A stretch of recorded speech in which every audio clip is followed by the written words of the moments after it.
Chapter 7. Focus and build on what I can do rather than what I can't do.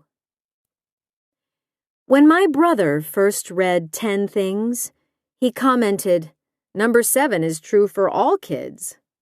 He's right, and I would extend it to all people, not just kids. Yet many families and educators unwillingly tumble into the swamp of unmet expectations. This is where a child's potential goes to die if we as adults fail to detach our personal aspirations from those appropriate for our child. Adapted PE teacher Sarah Spella sees it all the time. Parents get into a grieving process, she says. Their child isn't going to be a certain way that they expected her to be, and their attitude becomes a huge handicap for the child. I see many cases where the parent may be very much into physical fitness and sports.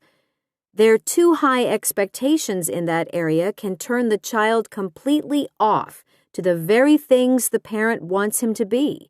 I work with these children every week, and they don't care a hoot for PE. They may have skills on par with their typically developing peers, she explains, but they process those skills differently, and it all means nothing without a belief system behind it. I can tell them for years, I know you can do this, but if they don't have that full parental support, there is only so much I can do in 30 minutes a week. The distinction between what constitutes a disability and what constitutes a different ability is much more than pretentious political correctness. We are all differently abled. As George Carlin put it, Barry Bonds can't play the cello and Yo-Yo Ma can't hit the curveball. My husband can't write books, and I can't engineer industrial airflow systems. It never comes up for discussion. We're happy knowing that our different skills and abilities mean we each have a constructive place in the world. I've read my share of sad emails and stories that echo the can't-do lament of parents, but nevertheless have potential for happy endings. 4 generations of Andersons have played the violin, and I can't even get him to look at one. No kidding. Is there a musical instrument more sensory hellish than a violin? Imagine the screechy sound a new learner produces, the strings that bite into tender fingers, and the sensation of having a weirdly shaped vibrating box parked under your sweaty chin while you hold both arms up at unnatural angles. It took someone outside this family to notice that the child, while not inclined to the violin, was a natural on the golf course, with an easy and accurate swing. I hope the family took the opportunity not only to learn something new from their child, but also to validate his capability. Another family, passionate skiers, gloomily accepted that their child's vestibular issues made skiing and snowboarding abhorrent to him. While at the beach one summer, Mom noticed her son could spend hours moving piles of sand around, examining them from every angle, making structural adjustments. That winter, she bought him a set of snow block molds, plain plastic boxes, and away he went, building igloos, forts, and castles. Her discovery of what he could do, rather than what he couldn't do, meant that the family could still spend a day together on the mountain, with each family member rotating Andy time with the snow forts while the others skied. Eventually, Andy acclimated to the snow enough to try gentle inner tubing and snowshoeing. Someday I may see him up there on Nordic skis. Being able to focus and build on the can-do rather than can't-do of your child is all about perspective. Earlier in the book, we talked about reframing your child's challenging behaviors as positives. It bears repeating. Is the child standoffish or able to work independently? Is he reckless or adventuresome and willing to try new experiences? Is he obsessively neat or does he have outstanding organizational skills? Do you hear non-stop pestering with questions, or do you see curiosity, tenacity, and persistence? Later in the book, we'll talk more about how the perspective you hold about your child and his abilities now will directly affect his ability to grow into self-sufficient adulthood. For now, I ask, can you do this?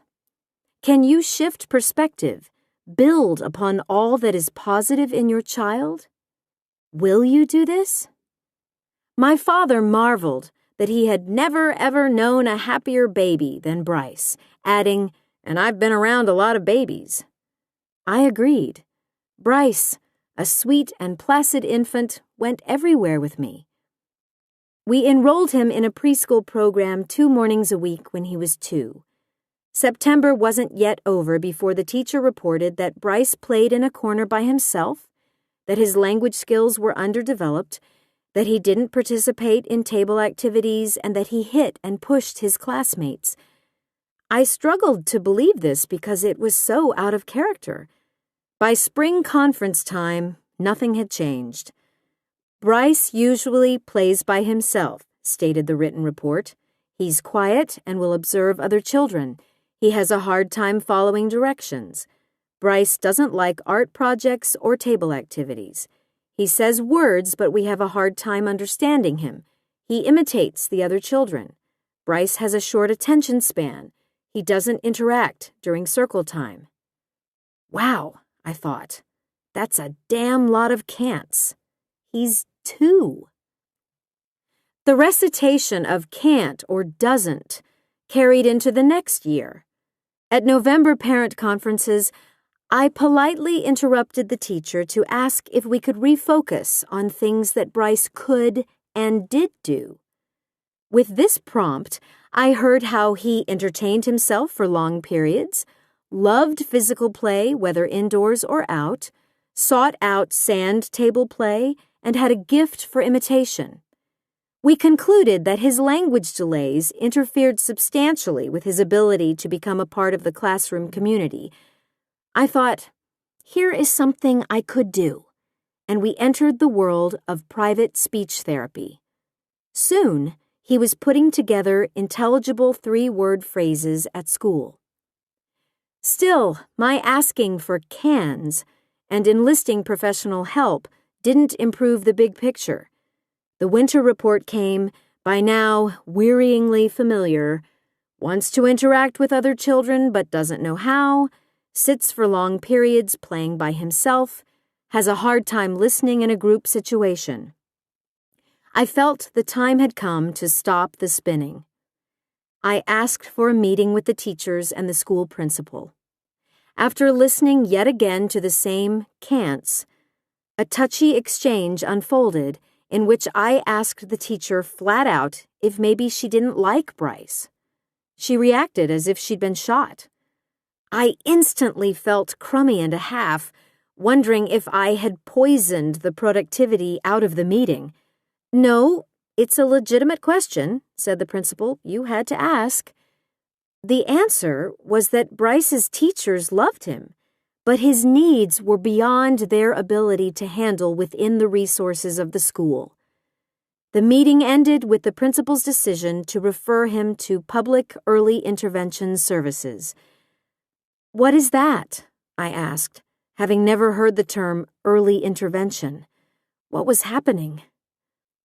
"They are people who will help," she said, "and the early intervention teachers and therapists were remarkable, can-do people. They continually told me how cool Bryce was and why, how far they thought he could go, and how we could chart the journey to get there. They focused on his strengths and on teaching tactics and physical accommodations to ameliorate his challenges. It resonated with us all, Bryce included." The earliest books I read on the subject of autism told a different story, one fraught with dismal assumptions. He won't form relationships, won't get married, won't be able to hold a job, won't understand the nuances of the law or the banking system or the bus system, won't. Yet more extensions of can't. Splayed on the page in black and white, more naysaying, written by people who supposedly knew more than I did. I am not, I told myself, in denial. And already, deep in the space between the gray matter and the heart, a tiny voice strained to be heard. Don't believe it. It isn't true unless you let it be. I had just started out, but I was already done listening to the naysayers and their choruses of can't. One of the most important things you can do as a parent is to heed the strong inner voice that tells you what is right for your child. No one else loves her as you do, and no one else is as invested in her future. The most popular treatments and thinking of the day may be right for many children, but may not be for yours. One particular approach to autism was prevalent in the early 1990s. I read about it, loathed it, knew with 200% certainty that it wouldn't work with Bryce, and during a memorable school meeting told those can-do early intervention people, "Do this to my kid and I will kill you." Happily for me, they had already decided the same thing. The teacher later told me she wanted to stand up and applaud. Most of them are still in my life, now cherished friends, and boy do they remember that conversation. It gets revisited on a regular basis. I realize you may find the preceding paragraph provocative. Since writing the first edition of this book, I'm asked regularly, sometimes nastily, to reveal the approach I so loathed. My answer is always the same. I'm not going to tell you what it was, because if you ask the question, you missed the point. The takeaway of my story is that you educate yourself about resources available and pursue only those that make sense for your child. My can-do attitude about Bryce grew strong in the face of my early confrontations with can't do. That's not to say the can't do messages I received about him didn't scare me. Of course they scared me. They also challenged me, made me mad, made me think, oh yeah, we'll see about that. If you haven't been in the habit of conscientiously focusing on what your child can do, how do you start? First, acknowledge that this is a shift in mindset, and it will take time and practice. Next, look for an indication of your child's learning style.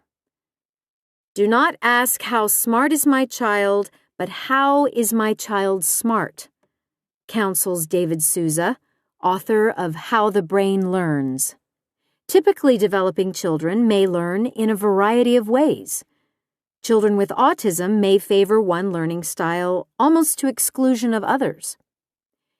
Sequential learners benefit from step-by-step instructions, are frequently good at rote memorization, may be called neat freaks, a phrase that needs to go, because they like visual organization. Gestalt or global learners assimilate information in chunks, sizing up the big picture first, then chunking it down into details. Naturalist learners learn best in natural settings among naturally occurring elements. They like to interact with animals and outdoor surroundings and may demonstrate an unusual ability to categorize, organize, or preserve information. Call it advanced sorting skills.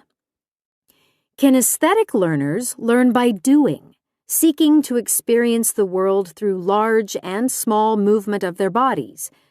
They are climbers, runners, dancers, actors. They enjoy crafts and tools. The spatial learner is your little construction worker or chess player. He likes to plan and/or build and draw things he sees in his head, and he relates well to maps, puzzles, charts, and graphs.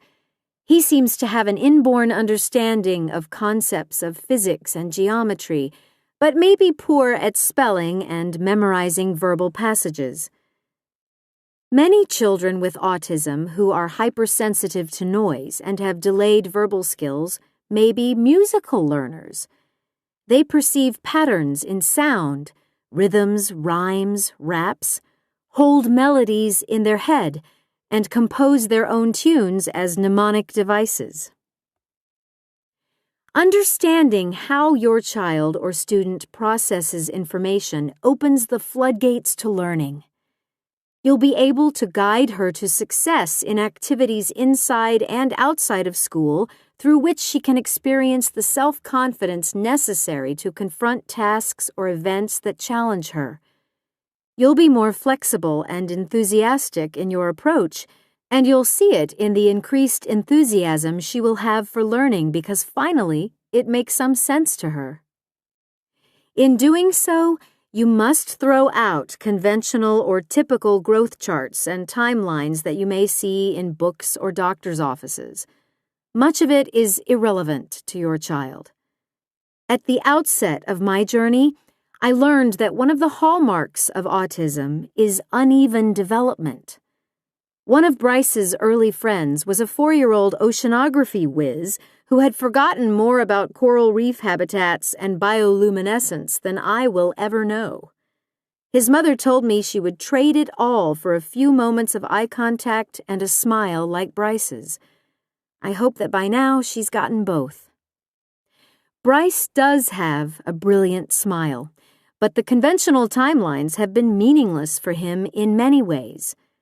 He didn't talk reliably until age 4 and didn't read reliably until the 4th grade.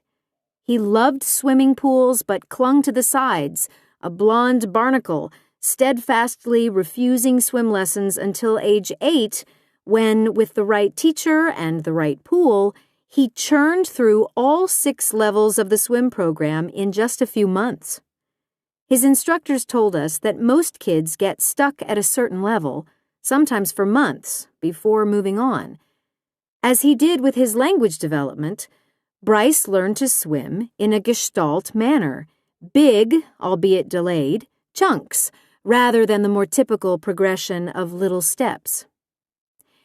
And now a word about our responsibilities and vulnerabilities as parents, family members, and teachers in can-do versus can't-do.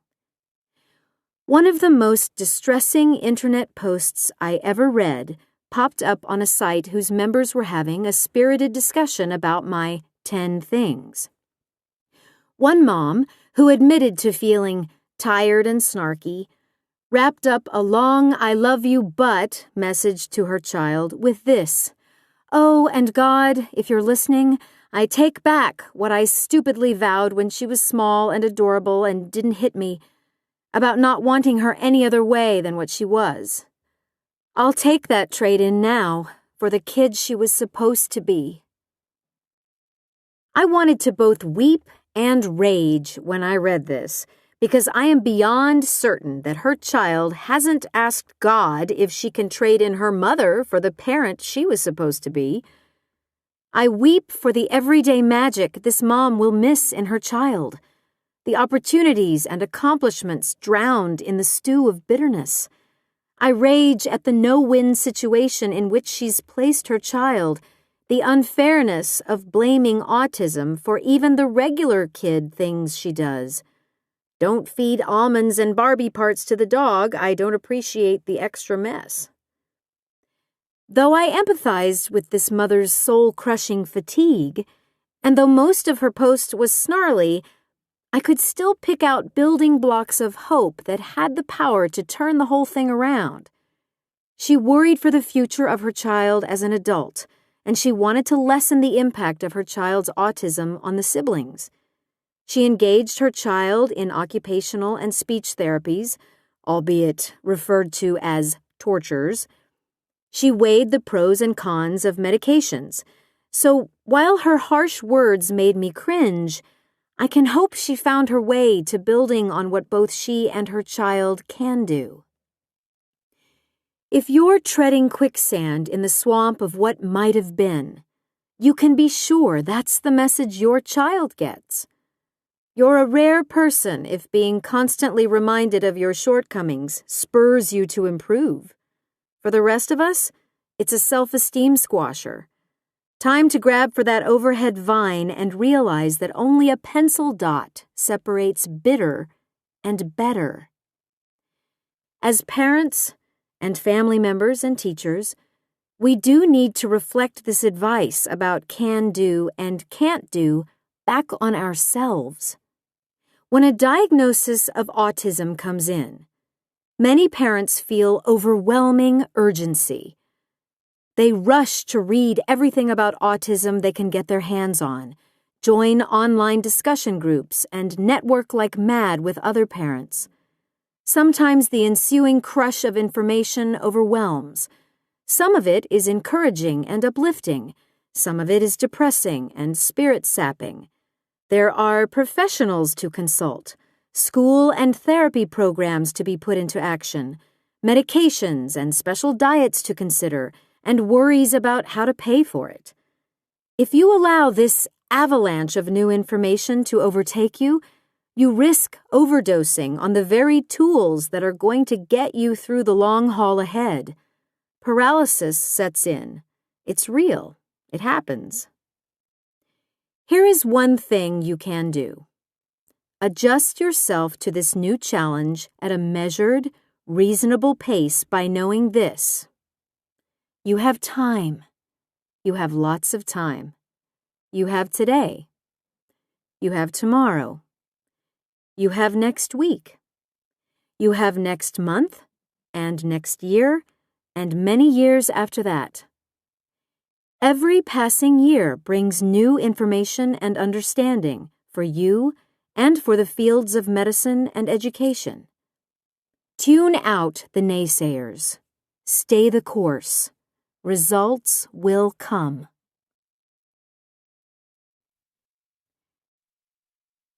Chapter 8. Help me with social interactions. We can be blunt with each other here. Kids with autism or